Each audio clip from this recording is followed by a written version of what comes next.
Welcome back to 10 Slide Info. Even though Hindustan Aeronautics Limited is celebrating post getting an order of 83 LCA Tejas from Indian Air Force, there are news or talks among defense forces regarding the engine related problems. When I mention engine related problems, it has nothing to do with the General Electric engine quality. I am just talking about the problem related to importing these engines from the United States. Recently, the United States has told India it is unlikely to get an exception on its planned acquisition of Russian S-400 air defense systems, raising the risks of sanctions similar to those imposed on Turkey for buying that equipment. We all know that Trump administration has been telling India to drop the $5.43 billion deal of S-400 missile systems and avoid getting sanctions imposed, but that was taken on a lighter note, thinking India would be getting a waiver from such sanctions.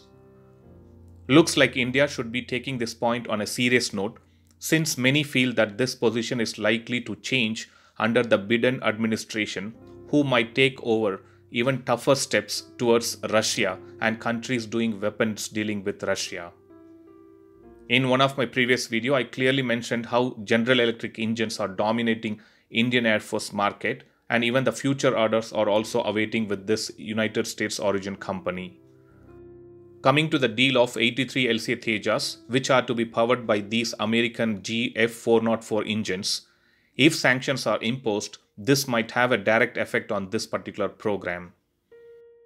The CAATSA sanctions might put full halt on the transfer of technology of this engine to India, which could mean it could have a disturbed and vulnerable supply chain for spares of this engine in future as well. Not just that, India might be forbidden to export the LCA Tejas with its GF404 engines as well. The same was done with Turkey with the T-129 attack helicopter that stopped its sale to Pakistan after the sanctions, as these choppers were also fitted with American engines. If such sanctions are imposed, the General Electric might not be able to send its engineers and technicians to help the LCA Tejas team in case of technical issues while in service. As already updated, 40 Tejas Mark 1 and 83 Tejas Mark 1A will be powered by F404G IN-20 afterburning engines, and F414G INS-6 afterburning engines will be used for 200 Tejas Mark 2. Coming to the AMCA program, it has been decided that the initial 40 AMCA Mark 1 will be powered by F414G INS-6 afterburning engines. And all these dreams might be shattered if India is not getting a waiver from sanctions post buying the Russian S-400 missile systems. While the severity of CAATSA sanctions on India is not possible to be predicted by anyone at this stage, since it might take a year or two for it to come into full effect, and this can be done in multiple stages as well.